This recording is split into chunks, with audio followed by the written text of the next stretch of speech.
We've reached a significant milestone in the Netlinked Weekly show. That is to say, this is episode 36, which is important because 36 is 3 12s, which is a dozen, which is the packages that eggs come in.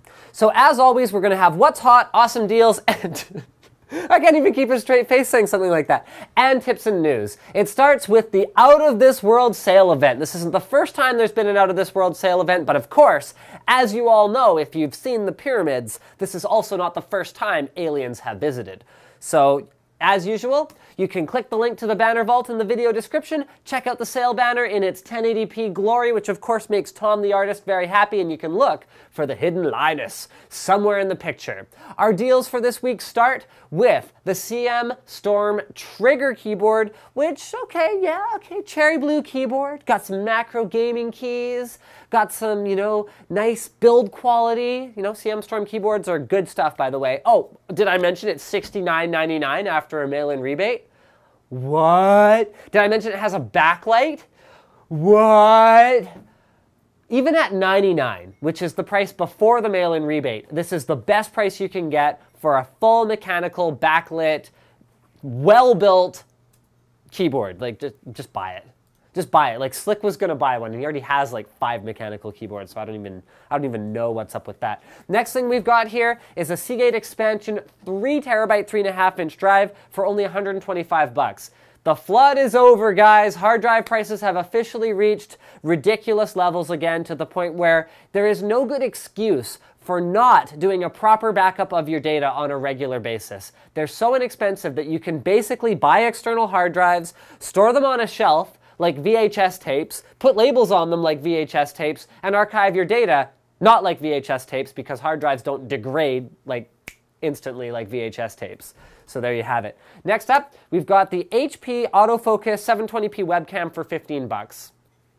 Hard to go wrong, it's a $15 webcam. It's also widescreen, incidentally, which any 720p webcam would be. Next up, we've got a 660 Ti GC, so that stands for Galaxy Clocked. This has their dual fan cooler. This is actually a card that we used to have. We've tested it. It overclocks extremely well. It's very, very quiet, and it's also only $260 after a mail-in rebate. This is a bit of a departure from the normal pricing of the 660 Ti, which is usually around $300, making it very competitive with the pricing of even lower tiered cards such as a 660 non-Ti, and the Ti really does give you a performance benefit over the non-Ti. Once you overclock a Ti, you can get anywhere usually above stock GTX 670 levels of performance, so definitely go for that. Hard to go wrong. Next up, we've got a product that's pretty dear to Slick's heart, so he actually picked this out. Yeah, it's not the biggest savings ever. It's still $80, so that's a savings of about 11%. But the NZXT Tempest 410 is a very underrepresented case. There don't seem to be that many reviews. There don't seem to be that many people talking about it. It's not great for water cooling, but if you're looking to build an air-cooled system that's compact, is quiet, looks fantastic, and is super easy to build in, the NZXT Tempest 410 gets a gold star, 2 thumbs up recommendation from me. I was actually the one who talked Slick into using it for one of his builds, and he was like, really? It doesn't look that great. I'm like, no, do it. And he's like, okay. And then he came back, he's like, holy crap, this case is so underrated. It's awesome. So there you go. And that is actually how it went, almost word for word.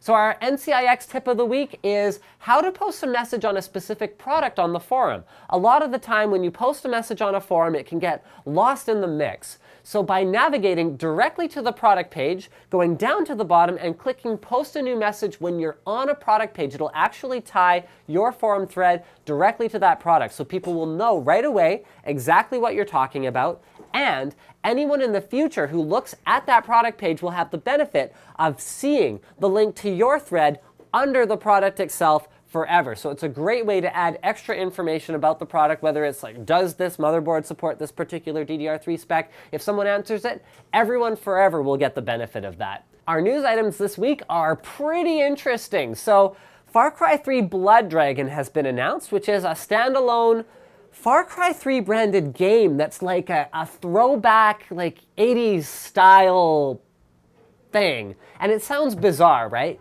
But apparently it's supposed to be kind of awesome. And get this, If you were part of the AMD Never Settle bundle, where they were giving away Far Cry 3 with a wide variety of AMD graphics cards, you get this for free. They're retroactively applying Far Cry 3 Blood Dragon to your Never Settle bundle. Outstanding. It's a $15 value, so that's another 15 bucks that you effectively saved by getting another cool gaming title on top of your AMD Radeon graphics card purchase that you made over the last few months. So AMD is totally stepping up in terms of what they're doing with game bundles, and I think it's outstanding. So there you go, Far Cry 3 Blood Dragon. Next up, we've got 4K might be becoming a reality for real people at some time soon. So Sony has announced a couple of different things. Some new 4K TVs. I don't know if you guys know this, but Sony's had a 4K TV that you could go and buy. It's available on the market last year, 25 grand. Now, the new one coming in at the same kind of class of size, 5 grand. Totally new price points, making it, okay, not quite an impulse purchase, like, oh, gee, I think I'll buy a 4K TV. Not quite like that, but it's at the point where you could save up and you could buy one. Not only that, but they've said a couple of other things. So they have a 4K content distribution box that's going to be priced around $699. That'll be sort of a companion for this. And they've also said already that the PlayStation 4 will be 4K content using compatible. So it's much like what happened with the Blu-ray, where Sony had Blu-ray players that cost more than PS3s, so everyone just bought a PS3. So it looks like that's going to be the play with PS4, is that it will be 4K ready for your 4K experience. I think that pretty much wraps it up for this week's Netlinked Weekly. Don't forget to subscribe for more videos like this from your favorite retailer, NCIX.com.